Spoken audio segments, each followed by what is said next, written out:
Ok, nós vamos ter uma palavra de oração.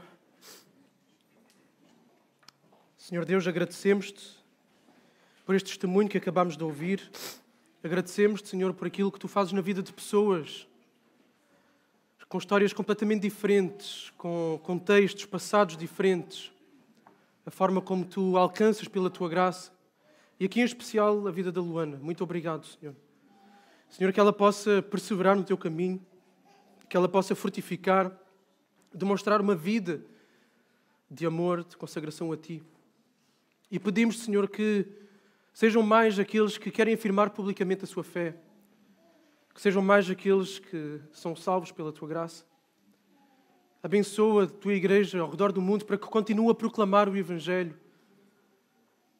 Abençoa em especial a tua igreja que é perseguida, maltratada, Senhor, para que possa ser fiel na proclamação do Evangelho. E obrigado porque ainda temos liberdade para fazer isso e pedimos que assim possa ser. Nesse sentido, rogamos pelas nossas autoridades que nos possam continuar a dar liberdade para viver a nossa fé e proclamar a nossa fé, porque é isto que é a salvação do mundo. Senhor, entregamos também este momento da Tua Palavra, que possas abençoar, que o Teu Espírito possa conduzir, que a Palavra possa ser exposta com fidelidade, possa ser exposta com autoridade e poder do Espírito, apesar de mim e das minhas fraquezas. Dá a cada um de nós corações para ouvir e para obedecer, no nome de Jesus. Amém, Deus. Então, as crianças podem ir para as suas classes. Elas terão classes agora durante o momento da pregação.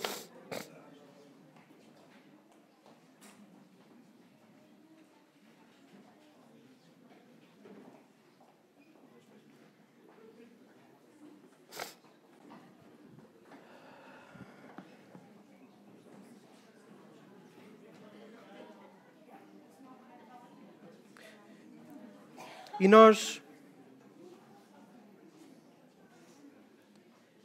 vamos ter um momento em que nos vamos debruçar sobre a palavra.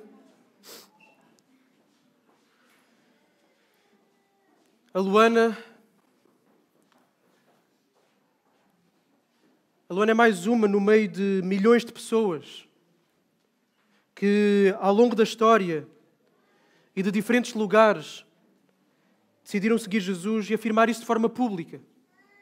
Ela é uma no meio de milhões. Ao mesmo tempo, se ela é uma no meio de milhões, por outro lado, a história da Luana é única e diferente de cada uma das histórias desses outros milhões de pessoas, da mesma forma que as histórias desses outros são diferentes de uns dos outros. O facto é que Deus chama um povo para si, atrai pessoas. E não se prende a fronteiras geográficas, a fronteiras étnicas, a fronteiras sociais. Não se rege por critérios humanos como mérito, como desempenho. É uma ação da graça, é uma ação graciosa da parte de Deus que opera em pecadores para constituir um povo de várias línguas, de várias nações, de várias culturas. A igreja é isto. A igreja é isto. Agora, o que é que torna esta igreja única e unida? O que é que a une, sendo ela composta por pessoas tão diferentes, de origens tão diferentes? Tinha tudo para correr mal. Tinha tudo para ser um desastre. Incompatibilidades entre pessoas por causa das suas culturas, por causa do seu meio social, por causa da educação. No entanto, como nós vamos ver hoje, a igreja é supracultural, ou seja, é além da cultura, está além da cultura, é supratemporal, está além dos tempos que vão e vêm.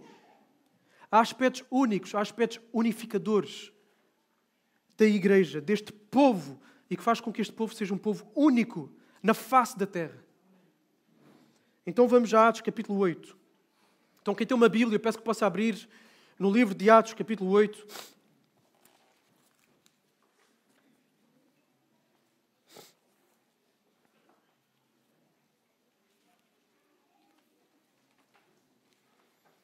Atos 8 é o livro que nós aqui temos estado a meditar de capítulo a capítulo, para aqueles que nos visitam.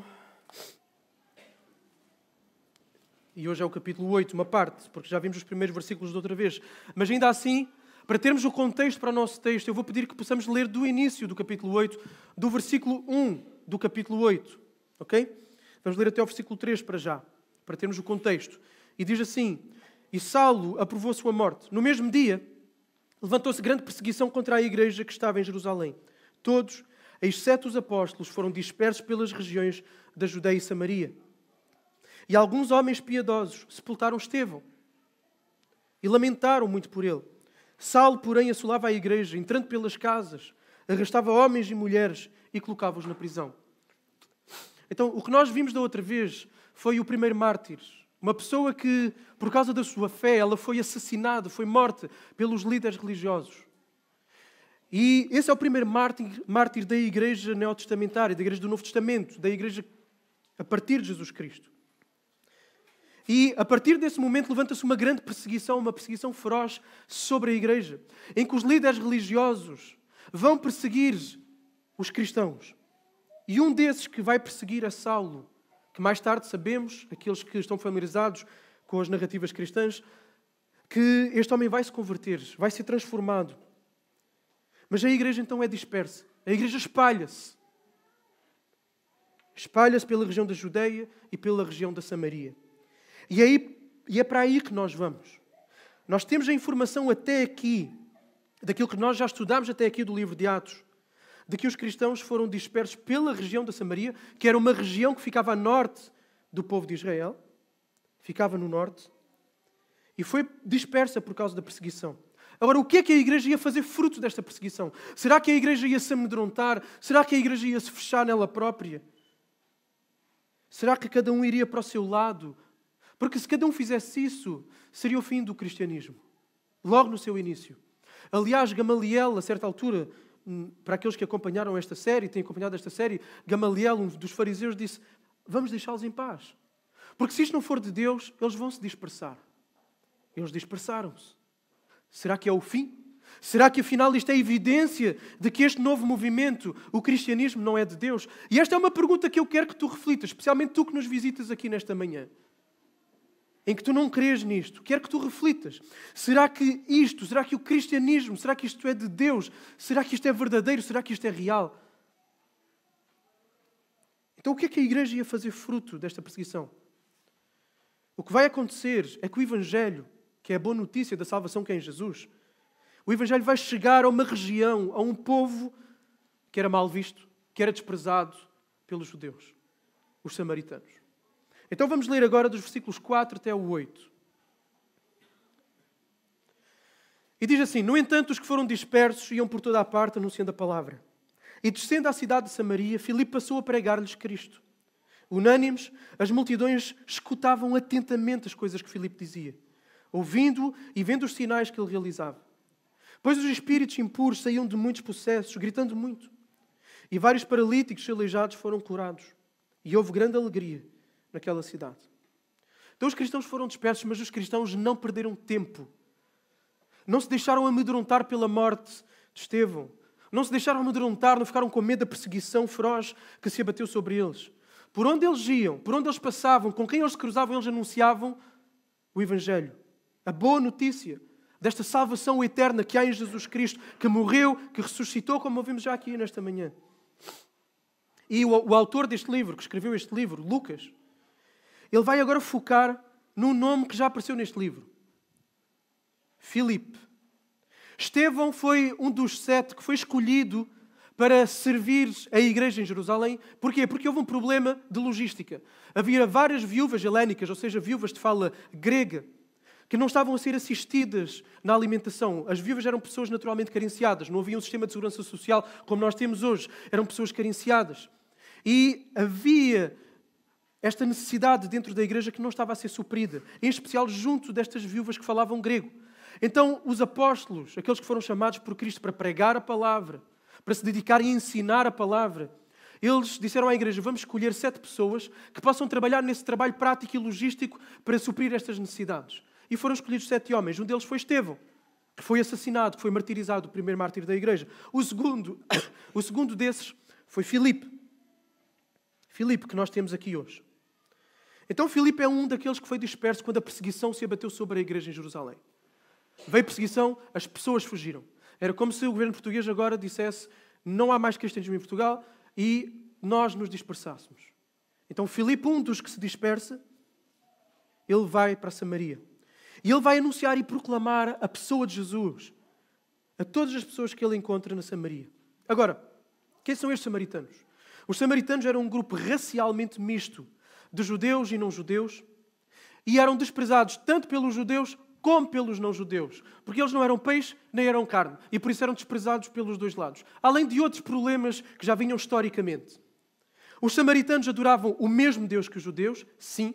Os samaritanos liam a mesma Bíblia que os judeus liam o livro de Moisés, mas os samaritanos adoravam num lugar diferente. Adoravam em Gerizim. Os judeus da Judeia adoravam em Jerusalém. E então chega este homem vindo de Jerusalém a falar sobre uma pessoa, sobre um judeu, Jesus Cristo. Como é que estes samaritanos, nesta rixa que havia constantemente entre eles e os judeus, como é que eles receberiam esta mensagem? Nós lemos aqui, a recepção à pregação de Filipe não podia ter sido maior e melhor. As multidões, diz aqui o texto, ouviam com atenção, estavam atentas àquilo que Filipe dizia. Agora, além da pregação, nós vemos que também Filipe realizava muitos milagres.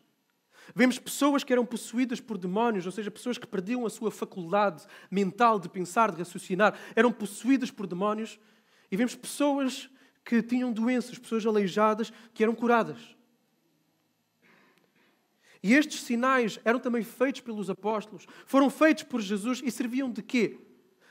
Era um ato de compaixão para melhorar a vida das pessoas, sim, mas ao mesmo tempo servia como uma credibilidade para a mensagem que estava a ser anunciada. Ou seja, vejam isto, este fenómeno que é sobrenatural, que é impossível ao ser humano, vejam e acreditem na origem disso, que é Jesus Cristo. Os sinais davam credibilidade à mensagem. Então Filipe faz sinais e Filipe prega. E o efeito da pregação e dos milagres que Filipe fazia é expressamente afirmado no versículo 8. Houve grande alegria naquela cidade. Grande alegria por causa da mensagem, por causa do alívio que aqueles milagres trouxeram. Agora, em seguida, vamos encontrar uma pessoa em Samaria. Uma pessoa que também causava admiração no meio do povo. Uma pessoa que fazia também coisas que atraía as pessoas. E que o povo via com atenção. Pessoas que olhavam para ele e reconheciam isso como sendo o grande poder de Deus. E é nesse contexto que chega o Evangelho, esta mensagem. E vai suplantar qualquer concorrência. Então vamos, versículos 9 agora até ao versículo 13. Para quem está a acompanhar na Bíblia, quem não está, possa ouvir com atenção. Versículos 9 a 13. Havia na mesma cidade um certo homem chamado Simão, que praticava artes mágicas e causava grande admiração no povo da Samaria. E ele afirmava ser de grande importância. E todos o ouviam com atenção, desde o menor até o maior, dizendo: este é o poder de Deus que se chama grande poder. E davam-lhe atenção porque já fazia muito tempo que ele os deixava admirados com as suas artes mágicas. Mas, quando creram em Filipe, que lhes pregava acerca do reino de Deus e do nome de Jesus, deixaram-se batizar, tanto homens quanto mulheres. E até o próprio Simão creu. E, sendo batizado, passou a acompanhar Filipe e admirava-se dos sinais e grandes milagres que eram realizados. Na antiguidade greco-romana, havia magos judeus, populares. Havia inclusive rabinos de uma época depois posterior que praticavam algo semelhante à feitiçaria. Isto obviamente não era lícito pelas Escrituras, mas acontecia. E os samaritanos, como eu já disse, eram monoteístas, acreditavam num só Deus. Liam as Escrituras. Mas, no entanto, às vezes encontramos sincretismo. O que é sincretismo? É uma mistura de crenças, uma mistura de religiões. E então nós encontramos aqui Simão, um mago que praticava magia negra e atraía muitas pessoas, muitos seguidores. Então, quando Filipe chega ali a Samaria para pregar o Evangelho, para fazer milagres, ele encontra concorrência. Alguém que não só ele se considerava de grande importância, porque Simão achava-se que era o tal, mas também as pessoas alimentavam essa deificação dele próprio. Essas pessoas olhavam para ele e diziam: este é o grande poder de Deus. E por isso chega Filipe e prega uma mensagem. Será que ele consegue viver essa concorrência? E Lucas diz-nos que todos ouviam atentamente e havia muito tempo que ele tinha essa posição de lugar e proeminência na Samaria, Simão. Então estava instalado. No entanto, a verdade do Evangelho, como nós lemos, foi superior. A operação do Espírito, através da pregação, através dos milagres que Filipe fez, foram mais persuasivos, fazendo com que o povo acreditasse, cresce na mensagem de Filipe, que lhes anunciava o reino de Deus e o nome de Jesus. E a prova disso, qual é a prova disso? É que eles quiseram ser batizados. Ou seja, eles quiseram afirmar que é Jesus que nós queremos seguir. É este Deus que Filipe está a anunciar que nós queremos para a nossa vida. Então eles foram batizados. A submissão do povo ao Evangelho demonstrou o quê? Demonstra a superioridade do Evangelho face aos poderes demoníacos da magia. A demonstração do poder do Espírito Santo foi de tal forma, todos aqueles sinais foram de tal forma, que o próprio mago, o próprio Simão, acreditou e foi batizado. Ele passou e o texto faz questão de nos dizer que ele passou a acompanhar Filipe e que ele se admirava dos sinais, dos grandes milagres. E isso só evidencia ainda mais a superioridade do Evangelho e do Espírito Santo. Porquê? Porque Simão era mágico. Fazia coisas que causavam admiração. E se o mágico fica admirado com outra coisa, é porque essa outra coisa é superior àquela coisa que ele faz. Então ele ficou surpreendido. Ele rendeu-se a essa realidade. Ele não se renderia a essa realidade se ele achasse, não, o que eu tenho aqui é mais forte, é mais poderoso do que isto que estão aqui a anunciar. Ele rende-se a essa evidência. Então, Filipe teve sucesso nesta missão. Pessoas creram, a multidão ouvia, foi batizada. Agora, este sucesso foi de tal forma que chegou aos ouvidos dos apóstolos em Jerusalém. Os quais, então, enviaram 2 deles, Pedro e João, 2 dos apóstolos. Para quê? Enviaram 2 apóstolos para verificarem a legitimidade do sucesso do Evangelho naquele lugar. Então os apóstolos vão para lá. E é para aí que nós vamos, versículos 14 a 17. Em Jerusalém, os apóstolos souberam que o povo da Samaria tinha recebido a palavra de Deus e enviaram-lhe Pedro e João, os quais, tendo descido, oraram por eles, para que recebessem o Espírito Santo. Pois ele ainda não havia descido sobre nenhum deles, mas haviam sido apenas batizados no nome do Senhor Jesus. Então lhes impuseram as mãos e eles receberam o Espírito Santo. Até aqui. Pedro e João, ao chegarem a Samaria, os apóstolos, Pedro e João, oraram por aqueles que tinham crido na mensagem de Filipe, a fim de que eles pudessem receber o Espírito Santo. Os samaritanos ainda não tinham experimentado plenamente o Espírito Santo, como tinha acontecido onde? Antes, em Jerusalém. Em Atos 2, como nós vimos, na festa do Pentecostes. Então os apóstolos impuseram as mãos sobre eles, eles receberam o Espírito Santo. Deus, de forma soberana, esperou para dar uma manifestação do poder do Espírito Santo até que os apóstolos estivessem presentes. Filipe não era apóstolo. Só os apóstolos iam fazer isto. Então, desta forma, através do que aconteceu aqui, não haveria dúvidas de que os samaritanos tinham recebido o quê? O mesmo Espírito, na mesma proporção, na mesma experiência, no mesmo poder que quem? Que os judeus em Jerusalém. Ficava evidenciado. Ou seja, não havia cristãos de primeira e de segunda categoria, como antes acontecia no judaísmo, em que havia os judeus e aqueles que eram desprezados pelos judeus, eram os judeus de segunda categoria, os samaritanos. Não havia cristãos de segunda categoria. Os apóstolos vão lá e eles têm esta experiência plena com o Espírito Santo, esta experiência característica própria da nova aliança, a mesma que os cristãos lá em Jerusalém. Havia 2 templos no judaísmo, em Jerusalém e na Samaria Gerizim. Agora, com a ida dos apóstolos lá e com esta experiência com o Espírito Santo, não haveria 2 igrejas. Uma igreja da Judeia e uma igreja da Samaria. Haveria um só povo, o povo de Jesus Cristo. A mensagem era clara aqui. Judeus e não judeus acreditavam no mesmo Jesus, tinham o mesmo Espírito, eram parte da mesma igreja, do mesmo povo, com plenos direitos. Ok? Agora, embora o texto não nos diga que tenham havido manifestações físicas do derramamento do Espírito, como vimos lá em Atos 2, o texto dá-nos a entender que houve algum tipo de manifestação externa. Porquê? Porque os apóstolos, ao imporem as mãos e o Espírito Santo descer sobre os samaritanos, Simão, o mágico, vai ver um tipo de manifestação diferenciado, ao ponto de ele querer ter esse mesmo poder. Ou seja, quando os apóstolos vão lá e oram pelos samaritanos, alguma manifestação aconteceu, porque Simão, que estava lá e estava a ver, disse, eu quero este poder também. Versículo 18. Até 24. Quando Simão viu que o Espírito Santo era concedido pela imposição das mãos dos apóstolos, ofereceu-lhes dinheiro, dizendo, deem-me também este poder, para que aquele sobre quem eu impuser as mãos receba o Espírito Santo. Mas Pedro disse-lhe, que a tua prata siga contigo para a destruição, porque pensaste em adquirir com dinheiro o dom de Deus. Tu não tens parte nem responsabilidade neste ministério, porque o teu coração não é correto diante de Deus. Portanto, arrepende-te dessa tua maldade e roga ao Senhor, na esperança de que seja perdoado o propósito do teu coração, pois eu vejo que estás cheio de amargura e em laços de maldade. Respondendo, Simão disse: roguem por mim ao Senhor, para que não me aconteça nada do que me disseste.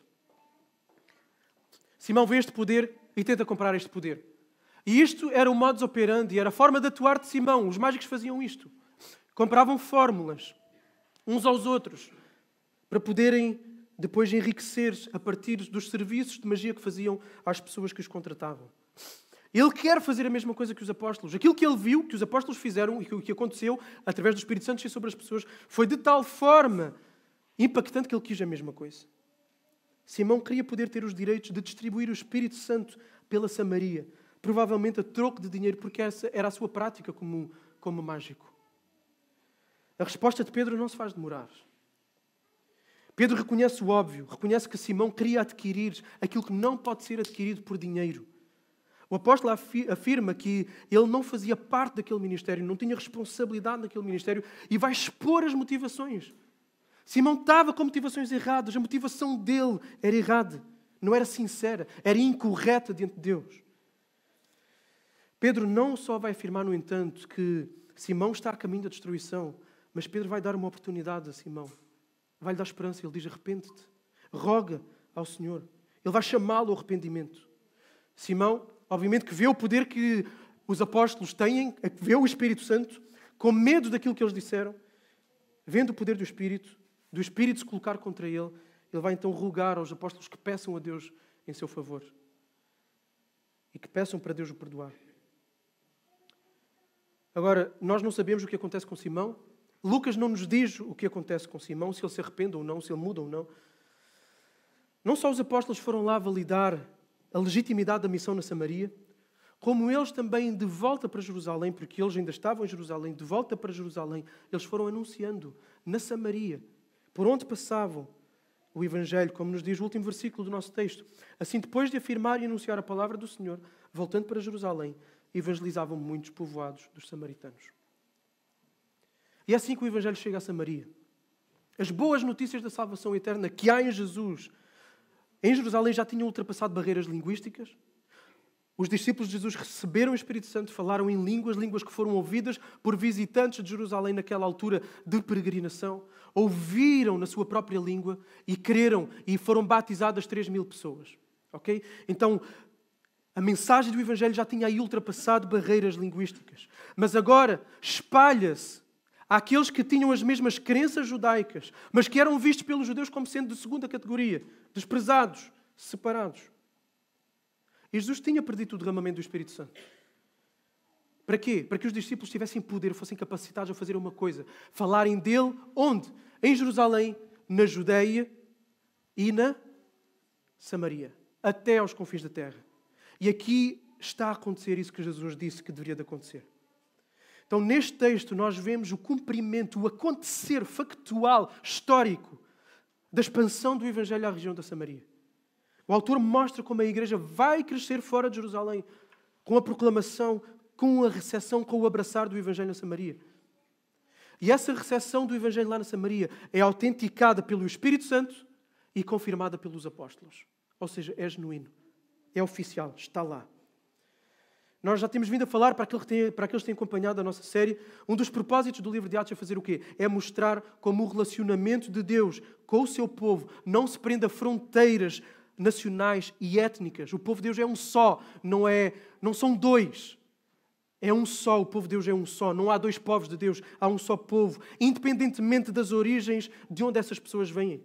Há uma só igreja cristã, há um só povo de Deus, uma igreja que se expande, uma igreja que cresce e uma igreja que tem certos aspectos que são unificadores, como vemos neste texto. E nenhum deles se refere a lugar geográfico. Na verdade, ela alcança muitas vezes as pessoas mais improváveis, dos lugares mais improváveis. O apóstolo Paulo afirma, num texto que eu já li aqui nesta manhã, no momento da confissão, os aspectos unificadores da igreja. Há um só corpo e um só espírito. Como também vocês foram chamados numa só esperança do vosso chamado, há um só Senhor, uma só fé, um só batismo, um só Deus e Pai de todos, que é sobre todos, por todos e está em todos. E neste texto nós vemos 4 desses aspectos unificadores. E esse nós vamos ver rapidamente. O primeiro é a fé. Um dos elementos que nós vemos claramente neste texto é a fé na pessoa e na obra de Jesus. A mensagem que Filipe foi lá pregar era o quê? Era sobre Cristo. O texto diz-nos isso. Versículo 5. Filipe pregou acerca de Jesus como sendo um Messias esperado, aguardado, que foi morto pelos pecados do seu povo, mas que ressuscitou ao 3º dia. Jesus pregou Cristo como o Filho de Deus que deve ser chamado e invocado para a salvação. E as pessoas não só ouviram atentamente a mensagem acerca do reino e acerca de Jesus, mas elas creram. Houve fé. Houve confiança na mensagem. Os samaritanos colocaram sua fé na pessoa e na obra de Jesus como sendo suficiente para perdão dos pecados. Filipe tem uma mensagem. Essa mensagem é sobre Cristo. E essa mensagem tem que ser alvo da fé, tem que se querer, agarrá-la. Deve ser querida, deve ser alvo de confiança total. Essa mensagem foi abraçada pelos judeus em Jerusalém, mas não só, foi abraçada também pelos samaritanos, marginalizados. E depois vai chegar também aos não-judeus, vai para os confins da terra e chega a Faro. Chega a Faro. Se não fosse assim, não estaríamos aqui. Agora, podemos nos perguntar o que é fé verdadeira, o que é fé?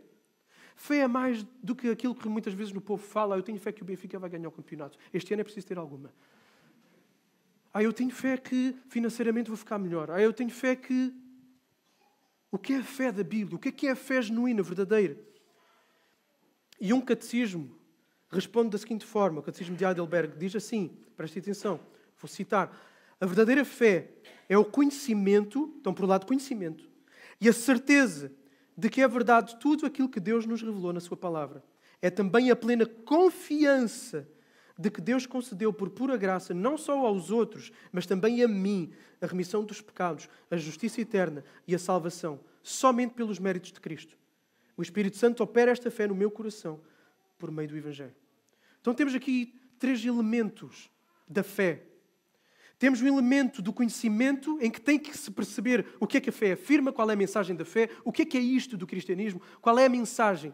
Conhecimento, conhecer-se, factos acerca de quem é Jesus, acerca do que é que eu sou, o que é que Jesus fez, etc. Conhecimento. Mas mais do que isso, depois há um elemento que é persuasivo, em que tem que se acreditar nisto aqui. Isto que se diz é verdadeiro. Isto que se diz acerca de Jesus é verdadeiro.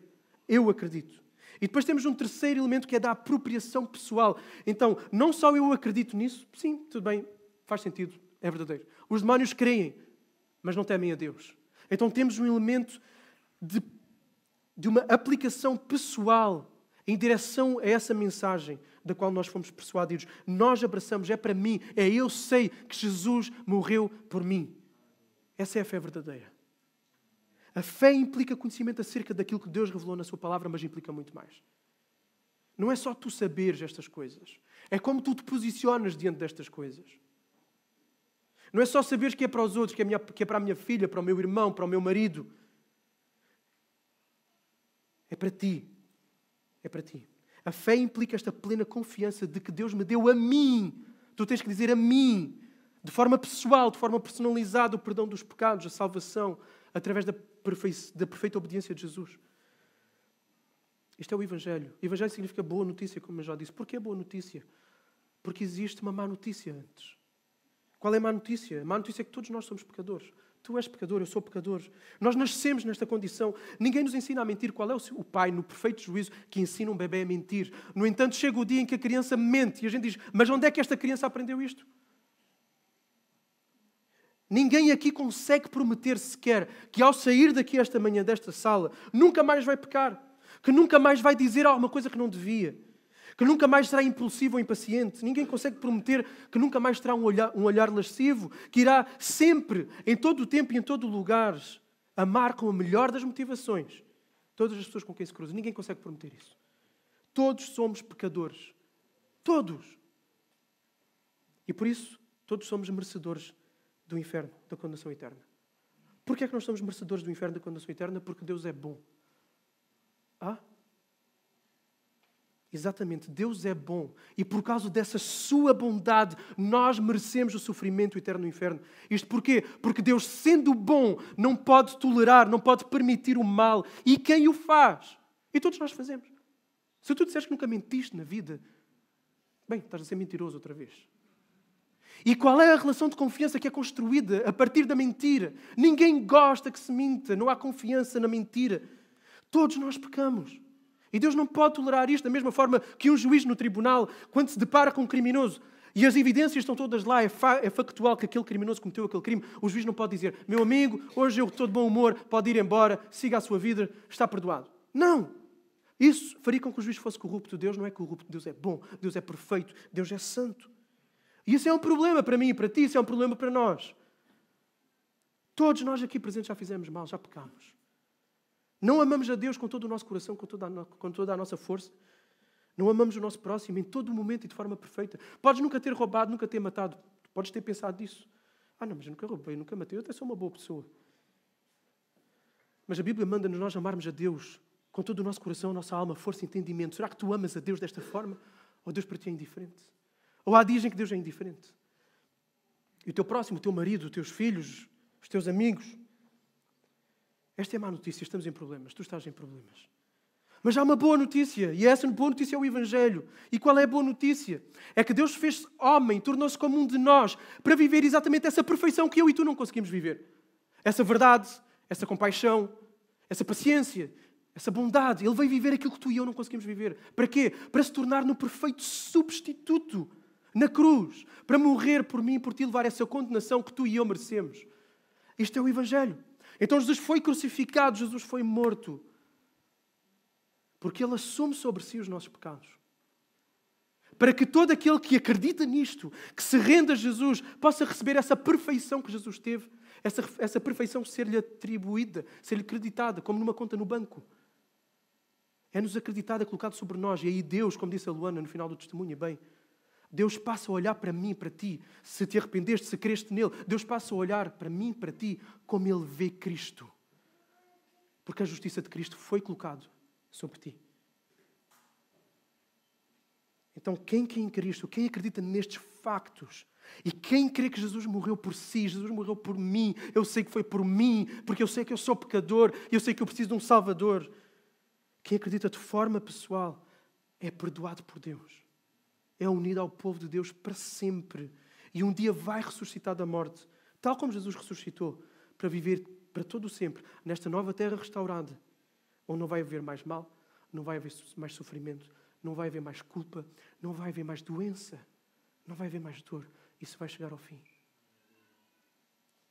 Então o convite que te fazemos nesta manhã, que eu te faço nesta manhã, é para que tu crês nesta mensagem. Para que coloques a tua fé em Jesus, naquilo que tu ouviste nesta manhã, a fim que faças parte do povo de Deus.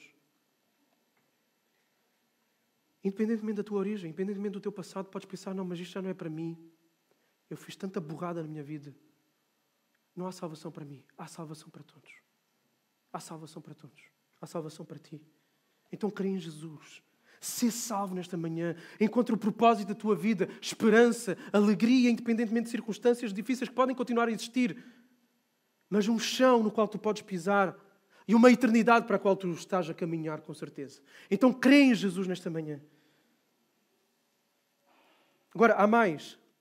Tal como os judeus em Jerusalém criam nesta mensagem de Jesus Cristo, os samaritanos também creram, os de Jerusalém também foram batizados. E os samaritanos também foram batizados. Ou seja, o povo de Deus tem uma fé, crê num Cristo. E tem um batismo.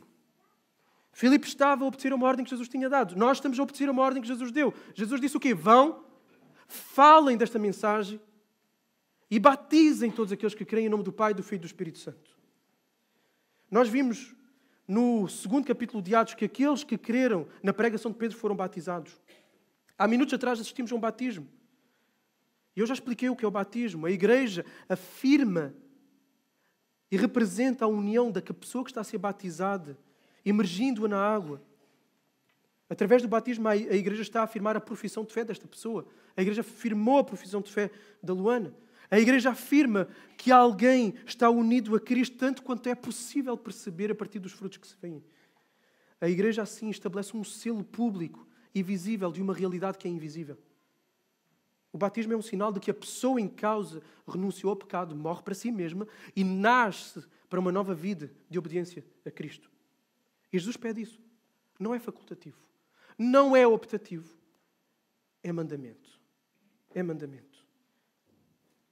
Não há seguidores secretos de Jesus. Seguir Jesus implica um ato público, manifestar publicamente. O batismo é essa declaração pública diante da igreja, diante do mundo, de que se pertence a Jesus. É um sinal externo de que a pessoa foi purificada, foi salva, perdoada internamente. Agora, além de ser um compromisso com Cristo, é também um compromisso com a igreja local, com o povo de Deus, através do qual a pessoa que está a ser batizada está a dizer: eu creio no mesmo Deus que vocês, eu sou um de vocês. Eu estou aqui junto com vocês para adorar o mesmo Jesus, para servir o mesmo Jesus e para falar do mesmo Jesus, para fazer avançar o seu reino. Então, para ti que te afirmas cristão nesta manhã, Jesus ordena que tu te batizes se ainda não és batizado. Não é facultativo, é obrigatório, é mandamento. Quereres seguir Jesus sem te batizares é estar em desobediência. É pecado. É uma clara ordem, é uma ordem clara, é uma ordem direta de Jesus. O batismo não salva ninguém. Nós temos o criminoso que morreu ao lado de Jesus e disse a Jesus para se lembrar dele no paraíso. E Jesus disse: estarás comigo no paraíso. Ele não foi batizado, mas foi salvo. O batismo não salva, mas o batismo é uma evidência de salvação. Se já crês em Cristo e não és batizado, toma essa decisão de obediência a Deus. E no fim do culto podes vir falar comigo. O batismo é para aqueles que creem. Para aqueles que creem. Para todos os que creem, independentemente do seu passado, da sua história, da sua origem. O batismo não é para crentes mais maduros. Não é para aqueles que estão no maior nível de santidade, porque às vezes existe esta confusão. Não, eu só vou ser batizado quando certos critérios de santidade estiverem na minha vida. Quando eu tiver deixado de fazer isto, deixado de fazer aquilo. Não! O batismo é a porta de entrada na vida da igreja. É o passo de iniciação na vida cristã. É o requisito.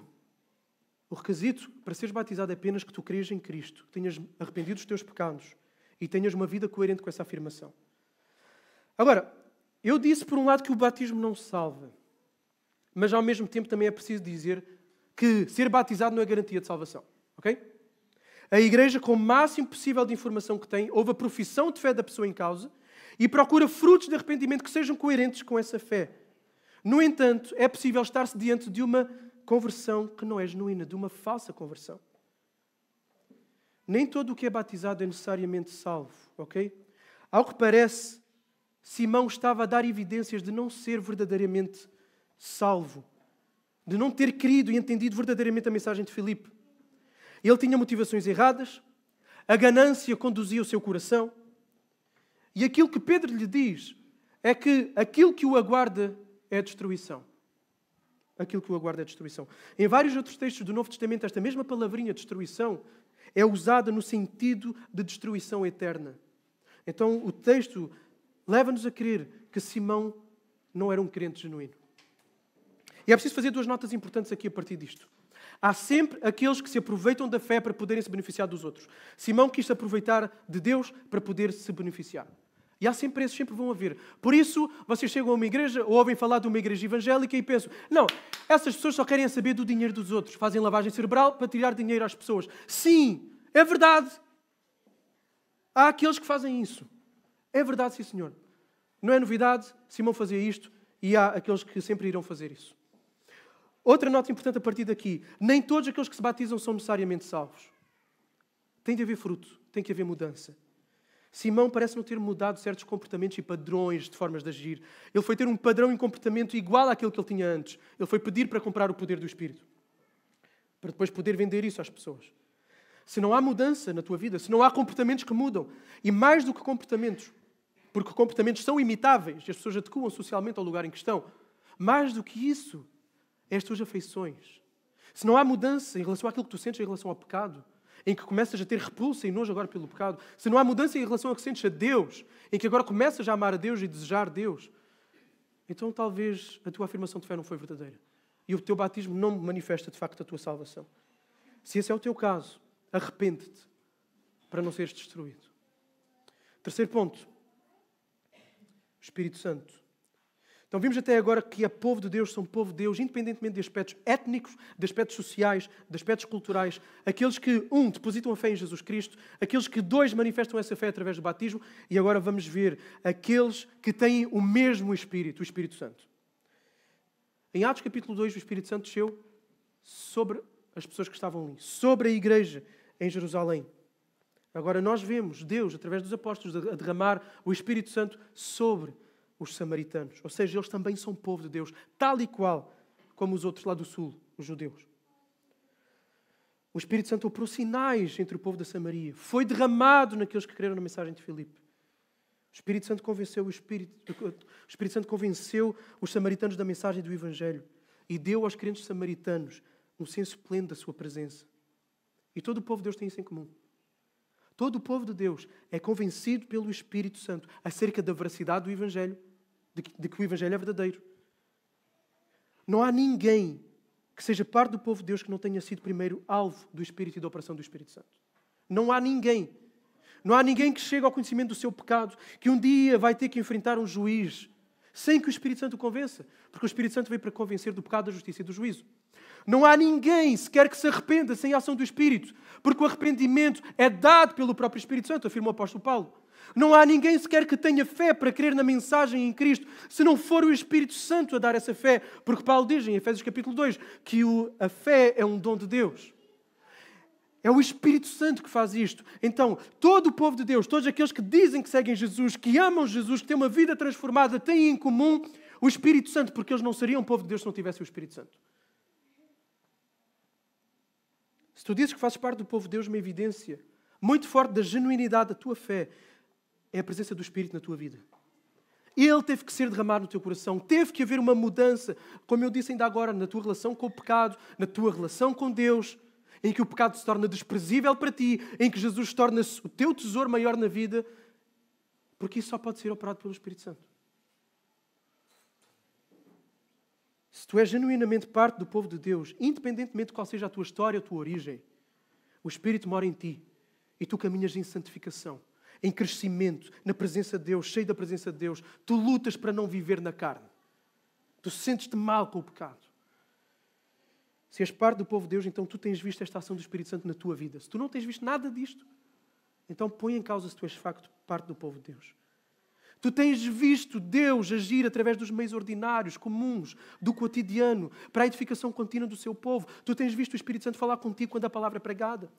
Tu tens visto o Espírito Santo agir enquanto se canta. Tu tens visto o Espírito Santo agir enquanto tomas o pão e o vinho. Quando o teu irmão vem falar contigo, ora contigo e por ti. Tu vês o Espírito Santo nessas coisas do dia-a-dia da vida da igreja.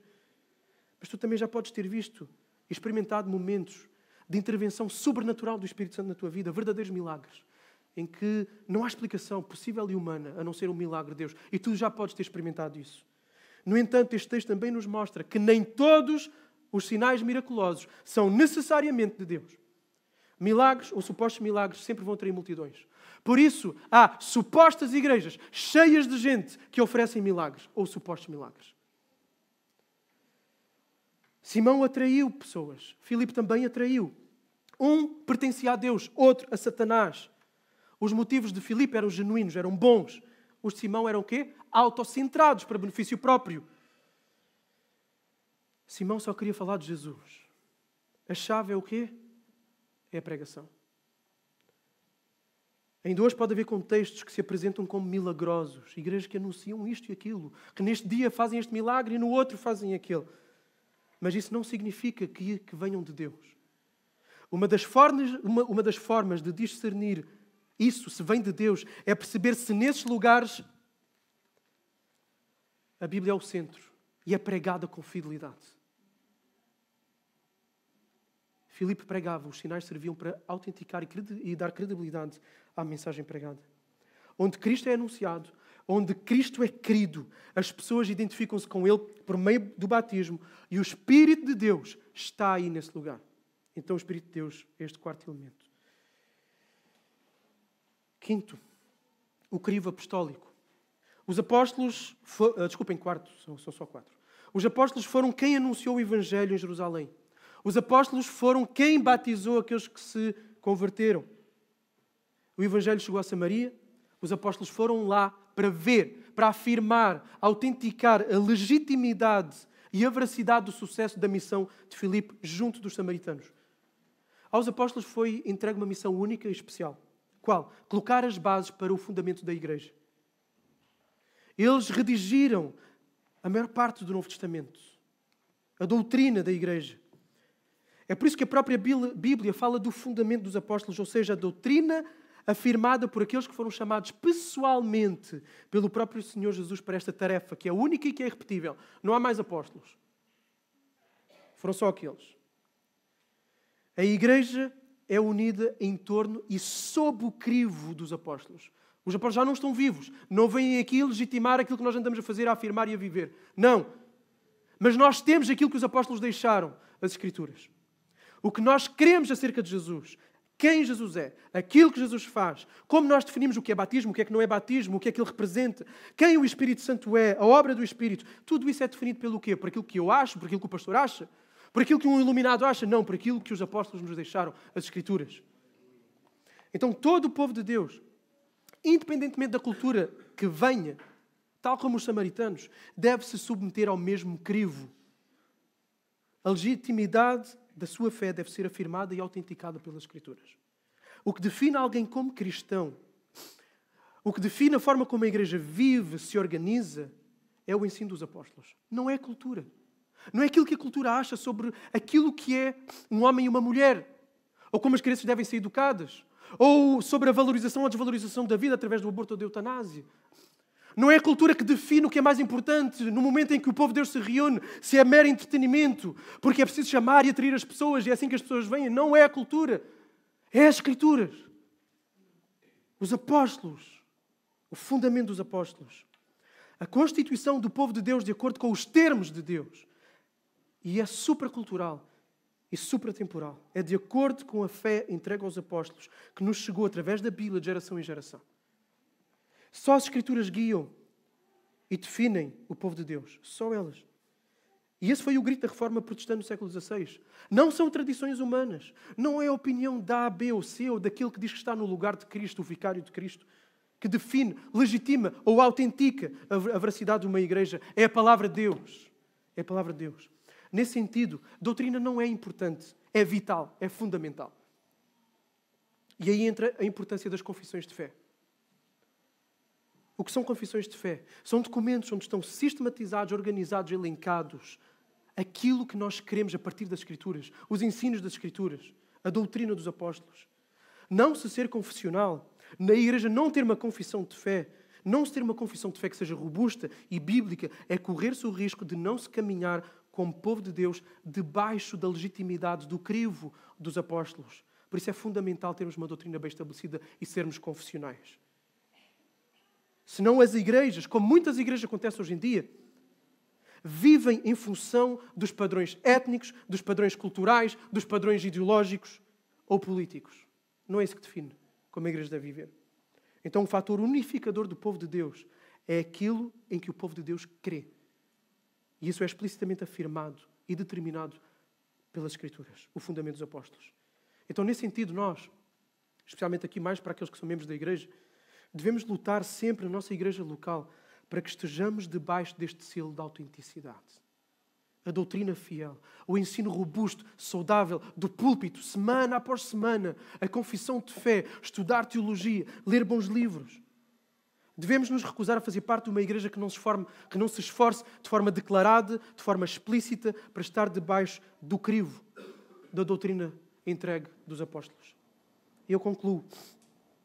Cada um que está aqui nesta manhã testemunhou como mais uma pessoa foi agregada ao povo visível de Deus, como foi agregada aos milhões de pessoas de todos os tempos e lugares, a igreja invisível. Uma pessoa que tem a mesma fé por crer no mesmo Cristo. Expressou essa fé através do batismo, o mesmo batismo. Tem o mesmo Espírito e submete-se ao mesmo crivo, ao mesmo ensino dos apóstolos. Tu também hoje podes dar esse passo de te unires a este povo que não para de crescer até o dia em que Jesus vai voltar. Tal como aqueles samaritanos. Tu hoje ouviste Jesus. Ouviste esta mensagem. Estás indesculpável, não tens desculpa. Ouviste acerca de Jesus, do seu reino. Então não escolhas o caminho da destruição eterna. Não escolhas esse caminho. Rende-te ao senhorio de Jesus nesta manhã.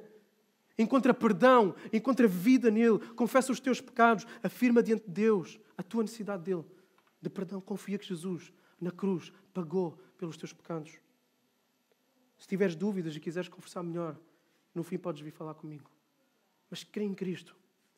E este é o povo mais diverso, é a organização mais diversa que existe na face da Terra.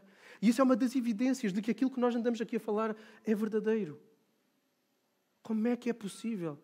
De civilizações diferentes, de épocas diferentes, de lugares completamente diferentes, de backgrounds sociais, económicos, de vida totalmente diferentes.